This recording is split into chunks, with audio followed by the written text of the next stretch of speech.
बिस्मिल्लाहिर्रहमानिर्रहीम। अस्सलाम वालेकुम। My name is Mohammad Shuaib. Students, आज के इस लेक्चर में हम डिस्कस करने जा रहे हैं Karnaugh map SOP minimisation. Means इस लेक्चर में हमने सम ऑफ प्रोडक्ट की जो एक्सप्रेशंस होंगे उसको हमने क्या करना है, सिंप्लीफाई करना यूजिंग कार्नोफ मैप। तो इसके लिए कुछ रूल्स हैं जिसको हमने यहाँ पे फॉलो करने होंगे कि किस तरह हम एक एसओपी एक्सप्रेशन को मिनिमाइज कर सकते हैं कार्नोफ मैप की मदद से। सो यहाँ पे हम देखते हैं फर्स्ट कि Karnaugh map is used for simplifying Boolean expression to their minimum form. जिस तरह हम ऑलरेडी डिस्कस कर चुके हैं कि कार्नोफ मैप को हम किस लिए यूज़ करते हैं, हम सिंप्लीफिकेशन ऑफ बूलियन एक्सप्रेशन के लिए ही यूज़ करते हैं। तो उसका जो लास्ट फॉर्म आता है उसको हम क्या कहते हैं, मिनिमम फॉर्म। ठीक है। A minimized SOP expression contains the fewest possible terms with the fewest possible variable per term। जो minimized SOP expression होता है उसमें क्या होते हैं, fewest possible terms। हम ये कोशिश करते हैं कि कम से कम जो है उसमें टर्म्स आ जाए, क्योंकि जितने कम टर्म्स होंगे उतना ही हमारे पास जो है जो एक्सप्रेशन होगा वो सिंप्लीफाइड होगा। और जब हम उसकी इम्प्लीमेंटेशन करते हैं, for example logic gates circuit बनाते हैं, तो वो इंतहाई सिंपल होगा और उसमें जो है कम से कम लॉजिक गेट्स यूज होंगे। तो दैट्स व्हाई हम यहाँ पे कहते हैं कि minimise SOP expression contains the fewest possible terms with the fewest possible variable per term। और हम ये भी कोशिश करेंगे कि कम से कम उसमें वेरिएबल्स आ जाए, क्योंकि अगर वेरिएबल्स ज़्यादा होंगे तो उसके लिए आपको लॉजिक गेट्स भी ज़्यादा यूज़ करने होंगे। Generally, a minimum SOP expression can be implemented with the fewer logic gates than a standard expressions। जब हम जनरली कोई भी एसओपी एक्सप्रेशन हो, जब हम उसको मिनिमाइज कर लेते हैं तो मिनिमाइज, जिस तरह मैंने आपको पहले बताया कि जब ये मिनिमाइज हो जाते मतलब कि उसमें कम से कम जो है फिर लॉजिक गेट्स यूज होते हैं देन अ स्टैंडर्ड एक्सप्रेशन। जो एक्सप्रेशन पहले से गिवन होती है, क्योंकि उसमें वो सिंप्लीफाइड नहीं होता तो वो कम्प्लेक्स उसकी सर्किट बनेगी। तो कम्प्लेक्स सर्किट का मतलब ये कि उसमें लॉजिक गेट्स ज़्यादा से ज़्यादा यूज होंगे। लेकिन जब हम उसको मिनिमाइज करते हैं यूजिंग कार्नोफ मैप, तो फिर उसमें जो हमारे पास लास्ट रिजल्ट आएगा वो इंतहाई सिंपल होगा और उसमें जो number of logic gates use होंगे वो इंतहाई कम होंगे। अब जो हम यहाँ पे बात करते हैं mapping a standard SOP expression. जब हम स्टैंडर्ड एसओपी एक्सप्रेशन को जो है मिनिमाइज कर रहे होते हैं तो उसको हम पहले जो है फर्स्ट स्टेप हमारा क्या होता है कि उसको हम कार्नोफ मैप में मैपिंग कर रहे होते हैं, उसको हम वहाँ पे फीड कर रहे होते, मीन्स पुट कर रहे होते उसके वैल्यूज। तो हम किस तरह करेंगे, तो उसके कुछ रूल्स हैं, तो यहाँ पे हम उसके रूल्स को डिस्कस करते हैं। The first rule is, for an SOP expression in standard form, a 1 is placed on the Karnaugh map for each product term in the expression। सबसे पहले जब भी हम स्टैंडर्ड फॉर्म में जो एसओपी एक्सप्रेशन होगा तो हमें क्या करना है, हर एक प्रोडक्ट टर्म, क्योंकि सम ऑफ प्रोडक्ट है तो उसमें प्रोडक्ट टर्म्स होंगे, हर एक प्रोडक्ट टर्म के लिए जो है हमने क्या करना होगा, कार्नोफ मैप में उस प्रोडक्ट टर्म की जगह 1 को प्लेस करना होगा। जो भी प्रोडक्ट टर्म होगा उसकी जगह हमने कार्नोफ मैप में क्या करना है, 1 प्लेस करना है। First step. Number second step, each one is placed in a cell corresponding to the value of the product term। हमने 1 को जो है जो सेल में हम फीड कर रहे हैं या पुट कर रहे हैं, तो वो कहाँ पे हम पुट करेंगे, corresponding to the value of a product term. जो प्रोडक्ट टर्म होगा उसकी करस्पॉन्डिंग में जो है हम क्या करेंगे, वहाँ पे वैल्यू पुट करेंगे। फॉर एग्जांपल, यहाँ पे हम एग्जांपल लेते हैं, for a product term A complement B C. जब फॉर एग्जांपल ये हमारे पास कोई प्रोडक्ट टर्म आ गया है ए कंप्लीमेंट बी सी, अब इसको जो है हम कार्नोफ मैप में इसकी जगह हमने वहां पे क्या करना होगा, 1 को फीड करना है या पुट करना है। So a 1 goes in the 011 cell in a 3 variable map. ये हम चूंकि हमारे पास 3 वेरिएबल्स है तो इसके लिए जो 3 वेरिएबल मैप होगा, तो ए कंप्लीमेंट बी सी का जो प्रोडक्ट टर्म है इसमें इसकी जगह हमने क्या करना होगा, कार्नोफ मैप में 1 पुट करना है और इसकी जगह क्या है हमारे पास 011, क्योंकि ए कंप्लीमेंट है तो कंप्लीमेंट की जगह 0 आ जाएगा और बाकी बी सी जो है विदाउट कंप्लीमेंट है तो इसकी जगह 11। तो हमने देखना होगा कार्नोफ मैप में कि 011 की सेल कौन सी है, तो वहां पे हमने क्या करना होगा, 1 को पुट करना है। सिमिलरली जितने भी प्रोडक्ट टर्म्स होंगे इसी तरीके से हमने हर एक प्रोडक्ट टर्म की जगह वहां पे सेल में 1 को फीड करना है या पुट करना है। When an SOP expression is completely mapped, जब हम कंप्लीट SOP एक्सप्रेशन को जो है वहां पे फीड कर लेते हैं, कर्नॉफ मैप में मींस मैप कर लेते हैं, so there will be a number of ones on the Karnaugh map equal to the number of product term in the standard SOP expression. जो हमारे पास एक्सप्रेशन गिवन होगा उसमें जितने भी नंबर ऑफ प्रोडक्ट टर्म्स होंगे उतनी ही हमारे पास जो कर्नॉफ मैप में कर्नॉफ मैप में है, कर्नॉफ मैप उसमें उतनी ही सेल्स में हमने क्या पुट करना है, 1 पुट करना है। फॉर एग्जांपल अगर हमारे पास प्रोडक्ट टर्म 5 है तो वहां पे हम 5 सेल्स में क्या करेंगे, 1 को पुट करेंगे। अगर हमारे पास प्रोडक्ट टर्म्स 2 है तो हम सेल जस्ट 2 सेल्स में हमने क्या करना होगा, 1 को फीड करना है। तो जितने नंबर ऑफ प्रोडक्ट टर्म्स होंगे उतने ही हमारे पास क्या आएंगे, नंबर ऑफ वंस आएंगे करस्पॉन्डिंग सेल्स में। अब the cells that do not have a 1 are the cell for which the expression is 0। अब जो प्रोडक्ट टर्म्स जो है इंक्लूड नहीं होंगे, मतलब ये हुआ कि जिन सेल्स में 1 नहीं होगा, सो वहां पे हमारे पास क्या कंसीडर करेंगे कि यहाँ पे हमारे पास 0 आएगा।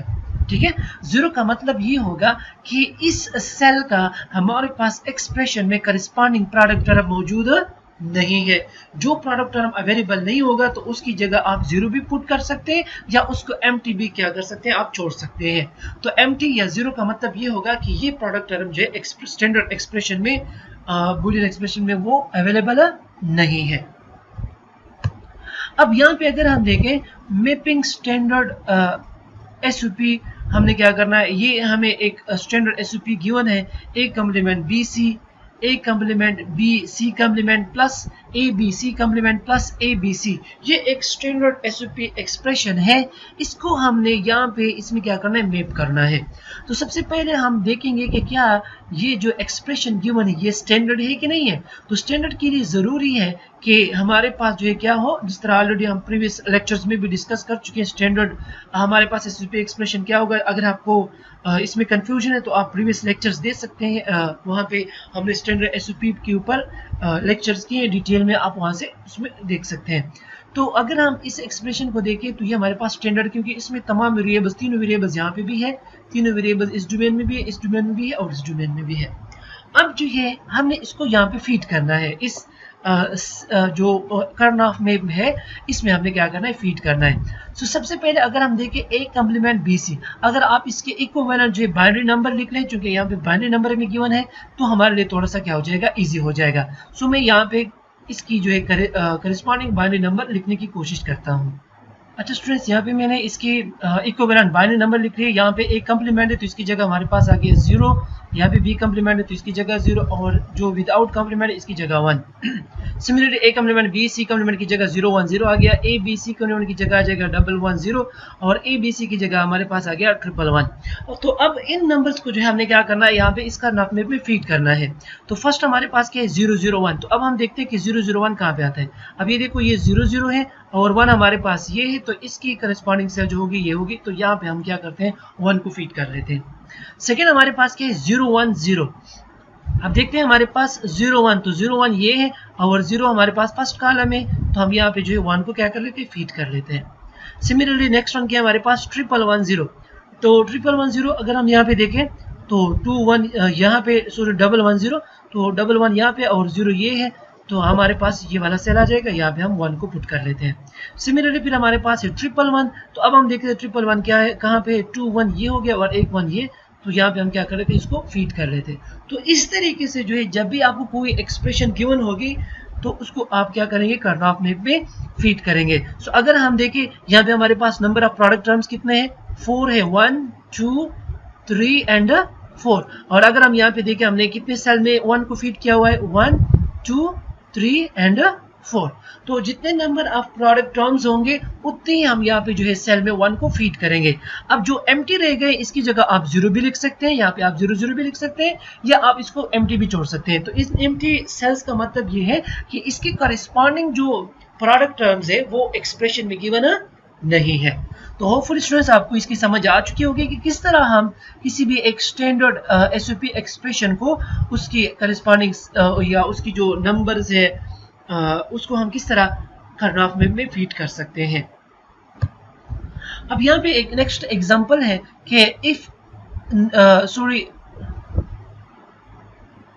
अब यहाँ पे हम बात करते हैं मैपिंग नॉन स्टैंडर्ड एसओपी। इससे पहले हमने बात की स्टैंडर्ड एसओपी, अब यहाँ पे हम बात करते हैं non standard SOP. So if expression is not in a standard form then it must be converted to a standard form. अगर हमारे पास कोई एक स्टैंडर्ड फॉर्म जो है, कोई भी एक एक्सप्रेशन जो है वो स्टैंडर्ड फॉर्म में ना हो, तो सबसे पहला स्टेप हमारा क्या होगा, उसको स्टैंडर्ड फॉर्म में कन्वर्ट करेंगे और उसके बाद जो हम क्या करेंगे, कार्नोफ मैप में उसकी वैल्यूज फीड करेंगे। अब अगर हम यहाँ पे देखें, हमारे पास एग्जांपल है कि a complement plus A B complement plus A B C complement. तो मतलब ये हुआ कि ये 3 वेरिएबल का एक्सप्रेशन है। लेकिन अगर हम इस टर्म्स को देखें तो ये तो स्टैंडर्ड है क्योंकि ये ए बी सी तीनों आए हुए हैं। लेकिन अगर हम इस सेकंड वन को देखें तो इसमें सी गायब है, नहीं है। अगर हम फर्स्ट टर्म को देखें तो इसमें बी और सी दोनों गायब है, दोनों नहीं है। तो सबसे पहले हमने क्या करना होगा, इसको स्टैंडर्ड फॉर्म में कन्वर्ट करना है। तो अगर हम देखें एक मेथड तो ये है कि डायरेक्ट हम जो है इसकी वैल्यूज लिख लें। फॉर एग्जाम्पल यहाँ पे मैं लिखने की कोशिश करता हूँ। फर्स्ट इस जो स्टैंडर्ड में है ऑलरेडी उसके लिए लिख लेता हूँ। यहाँ पे ए बी है, दोनों विदाउट कॉम्प्लीमेंट है, तो यहाँ पे 1 1 आ जाएगा और जो कॉम्प्लीमेंट है उसकी जगह हमारे पास क्या आ जाएगा, 0। अब देखिए यहाँ पे सेकंड टर्म की तरफ आते हैं। तो यहाँ पे ए और बी वेरिएबल तो मौजूद है लेकिन सी नहीं है। तो आप लोगों को पता है जब हम किसी भी नॉन स्टैंडर्ड एक्सप्रेशन को स्टैंडर्ड फॉर्म में कन्वर्ट करते हैं तो उसको हम किस तरह करते हैं, उसके साथ हम एक अगर फॉर एग्जांपल जो भी वेरिएबल मिसिंग है तो उसका कंप्लीमेंट और वो जो है हम उसके साथ मल्टीप्लाई कर लेते हैं, मींस उसका सम। मींस अगर यहाँ पे हमारे पास सी है तो सी प्लस सी कंप्लीमेंट जो है हम क्या करते हैं, इसके साथ मल्टीप्लाई करेंगे, ठीक है, इस टर्म के साथ। सी प्लस सी कंप्लीमेंट को हमने यहाँ पे क्या करना होगा, इसके साथ मल्टीप्लाई करना है। सो अब अगर हम देखें यहाँ पे हमारे पास फर्स्ट टर्म में क्या आएगा, ए बी कॉम्प्लीमेंट, तो ए की जगह 1, बी कॉम्प्लीमेंट की जगह हमारे पास क्या आएगा, 0। और इसके साथ हम सी कॉम्प्लीमेंट को कंबाइन कर लेंगे तो यहाँ पे भी हमारे पास क्या जाएगा, 0 आ जाएगा। तो एक टर्म तो आ जाएगा 100। इसके बाद फिर हम उसके साथ सी को जो है कंबाइन करते हैं। तो सी जो है चूंकि विदाउट कॉम्प्लीमेंट है तो हमारे पास क्या जाएगा, 1 0 एंड 1। तो ये जो हमारे पास क्या आ जाएगा, स्टैंडर्ड फॉर्म में आ जाएगा, A B complement C complement and A B complement C. एक मेथड ये कि डायरेक्ट हम उसको नंबर से जो है सॉल्व करते हैं। अब यहाँ पे अगर हम देखें तो यहाँ पे बी और सी दोनों गायब है। अब इसको जो है हमने स्टैंडर्ड फॉर्म में कन्वर्ट करना है। तो मतलब ये हुआ कि हमें इसके साथ जो है बी और सी दोनों को यहाँ पे कंबाइन करना है। तो दो टर्म जो यहाँ पे मिसिंग है, तो अगर हम देखें यहाँ पे हम क्या करते हैं, जस्ट 2 टर्म्स का 2 इनपुट का जो हम ट्रुथ टेबल जो है, सिंपल इसका शॉर्टकट मेथड ये है कि आप उसका ट्रुथ टेबल इसके साथ जो है कंबाइन कर लें। तो 2 वेरिएबल्स का ट्रुथ टेबल क्या होते हैं, 0 0 0 1 1 0 एंड 1 1। तो जस्ट आप जो वेरिएबल गिवन है उसके साथ जितने भी टर्म्स जो है वो मिसिंग है उसका जो सिंपल आप ट्रुथ टेबल इसके साथ मिक्स कर लें तो बस वो स्टैंडर्ड फॉर्म में कन्वर्ट हो जाएगा। तो फॉर एग्जांपल अगर हमारे पास यहाँ पे ए कॉम्प्लीमेंट है तो ए कॉम्प्लीमेंट की जगह तो 0 आ जाएगी। बाकी हमारे पास बी और सी नहीं है, तो 2 वेरिएबल्स है, तो 2 वेरिएबल्स का ट्रुथ टेबल हम यहाँ पे क्या करते हैं, इसके साथ कंबाइन करते, क्योंकि 2 वेरिएबल का ट्रुथ टेबल हमारे पास क्या होता है, 0 0 0 1 1 0 एंड 1 1। तो यहाँ पे अगर हम देखें तो पहले में 0 0 इसके साथ कंबाइन हुआ है, सेकंड में 0 1 कंबाइन हुआ है, फिर 1 0 एंड लास्ट में हमारे पास 1 1। तो अब हमारे पास यहाँ पे जितने भी टर्म्स आपको नजर आ रहे हैं इन सब की जो है वैल्यूज आपने यहाँ पे फीड करनी है। इसका एक और मेथड यहाँ पे मैं आपको बता देता हूँ। ये इसका मेथड है कि A complement plus A B complement plus A B C complement. अगर आपको वहां पे समझ नहीं आ रही तो इस तरीके से भी आप सॉल्व कर सकते हैं। अब अगर हम देखें यहाँ पे ए के साथ जो बी और सी दोनों मिसिंग है तो पहले हम इसके साथ बी को कंबाइन करते हैं, जिस तरह हमने लिखा। देखिए यहाँ पे ए कॉम्प्लीमेंट अपनी जगह, इसके साथ B plus B complement combine करते हैं और सी प्लस सी कॉम्प्लीमेंट उसको लास्ट में फिर से कंबाइन करेंगे। सेकंड टर्म में अगर हम देखें तो यहाँ पे इसके साथ सी मिसिंग है तो इसके साथ हम सी को कंबाइन कर लेते हैं, सी प्लस सी कॉम्प्लीमेंट। और द लास्ट वन वो तो ऑलरेडी स्टैंडर्ड फॉर्म में है, तीनों मौजूद है। अब देखिए ये बी जो है ए कॉम्प्लीमेंट जो है बी के साथ मल्टीप्लाई करेंगे तो हमारे पास आ जाएगा ए कॉम्प्लीमेंट बी, प्लस है तो प्लस आ जाएगा, और ए कॉम्प्लीमेंट को बी कॉम्प्लीमेंट के साथ मल्टीप्लाई करेंगे तो हमारे पास आ जाएगा A complement B complement, plus अपनी जगह आ जाएगा। अब यहाँ पे अगर हम देखें तो ए बी कॉम्प्लीमेंट को पहले हमने सी के साथ मल्टीप्लाई करना होगा तो हमारे पास आ जाएगा ए बी कॉम्प्लीमेंट सी, फिर इसके बाद हमारे पास प्लस आ जाएगा और अगेन ए बी कॉम्प्लीमेंट को हमने सी कॉम्प्लीमेंट के साथ मल्टीप्लाई करना है तो हमारे पास आ जाएगा A B complement C complement, और लास्ट टर्म तो एज इट इज आ जाएगा क्योंकि वो ऑलरेडी स्टैंडर्ड फॉर्म में है। अब यहाँ पे अगर हम देखें तो ए बी आ गया है, लेकिन अब इसके साथ सी मिसिंग है, तो इस टर्म के साथ भी हमने सी को करना है, मींस कंबाइन करना है। तो हमारे पास क्या जाएगा, A complement B, C plus C complement हमने यहाँ पे लिख लिया। अगेन अगर हम सेकंड टर्म को देखें तो यहाँ पे ए कॉम्प्लीमेंट बी कॉम्प्लीमेंट, यहाँ पे भी सी मिसिंग है, तो इसके साथ भी आपने सी को क्या करना है, कंबाइन करना है। तो ए कॉम्प्लीमेंट बी कॉम्प्लीमेंट अपनी जगह and C plus C complement इसके साथ आ गया।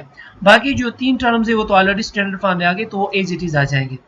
अब देखते हैं यहाँ पे, अब ए कॉम्प्लीमेंट बी को दोनों के साथ आपने मल्टीप्लाई करना है, तो A complement B multiplied by C तो आ जाएगा ए कॉम्प्लीमेंट बी सी, फिर A complement B multiplied by C complement तो हमारे पास आ जाएगा A complement B C complement. Similarly फिर हमारे पास आ जाएगा A complement B complement multiplied by C and A complement B complement multiplied by C complement, तो यह आ जाएगा। और बाकी जो 3 टर्म्स है वो भी आप लिख लेंगे। अब अगर हम इस एक्सप्रेशन को देखें, अगर हम इस एक्सप्रेशन को देखते हैं तो अब ये स्टैंडर्ड फॉर्म में आ गई, क्योंकि हर एक डोमेन में 3 वेरिएबल्स अवेलेबल है। तो A complement B C, A complement B C complement, A complement B complement C, ये जो है हमारे पास जितने भी टर्म्स है ये स्टैंडर्ड फॉर्म में आ गया है। अब अगर इसके लिए आप जो है इक्विवेलेंट बाइनरी नंबर लिखना चाहते हैं तो ए कॉम्प्लीमेंट की जगह हमारे पास 0 आ जाएगा, और बाकी दो जो है विदाउट कॉम्प्लीमेंट है तो इसकी जगह 1 1। सिमिलरली 0 1 0 आ जाएगा, 0 0 1 0 0 1 0 1 1 0 0 एंड 1 1 0। तो अगर इन नंबर्स को आप जो है अगर ये नंबर जो है इसको आप कंपेयर कर ले यहाँ पे इन नंबर के साथ, तो वो तमाम नंबर्स यहाँ पे भी है जो वहाँ पे ऑलरेडी हमने बात की है। तो ये नंबर्स, और यहाँ पे अगर हम काउंट कर ले तो 1 2 3 4 5 6 7 ये आ गए, और अगर हम यहाँ पे भी काउंट कर ले तो 1 2 3 4 5 एंड 6 एंड 7। तो दोनों मेथड्स हैं, जो भी मेथड आपके लिए आसान हो तो उसी मेथड को आप फॉलो करें, और जो है वो नंबर्स आपने क्या मींस एक्सप्रेशन को आप क्या करें, स्टैंडर्ड फॉर्म में कन्वर्ट कर लें। अब ये जो हमारे पास न्यूमेरिकल वैल्यूज आए इसकी जगह हमने क्या करना है, करनाफ में 1 जो है वो क्या करना है, फीड करना है। अब फर्स्ट हम यहाँ से 0 0 से स्टार्ट करना है, तो यहाँ पे हमारे पास 0 0 0 मींस 0 0 है। तो अब हम देखते हैं यहाँ पे 0 0 ये हो गया और 1 0 यहाँ पे आता है, तो यहाँ पे हमने इस सेल में 1 को फीड करना है। नेक्स्ट हमारे पास है 0 0 1 ये वाला, पहले हम ए की तमाम वैल्यूज पुट करते हैं, फिर सेकंड टर्म की वैल्यू पुट करते हैं, और फिर लास्ट में थर्ड टर्म्स की। जरूरी नहीं है कि आप जिस ऑर्डर से भी आप इसमें पुट करना चाहते हैं आप पुट कर सकते हैं। तो इसके बाद हम 0 0 1 की बात करते हैं, तो ये 0 0 ये आ गया, और 1 जो हमारे पास ये पड़ा हुआ है, तो ये सेल आ गया यहाँ पे 1 1। फिर हमारे पास है ये वाला टर्म 0 1 0। अब 0 1 0 अगर हम देखें तो 0 1 ये आ गया, और 0 जो है फर्स्ट कॉलम है, तो यहाँ पे हमारे पास 1 आ जाएगा। नेक्स्ट है हमारे पास 0 1 1।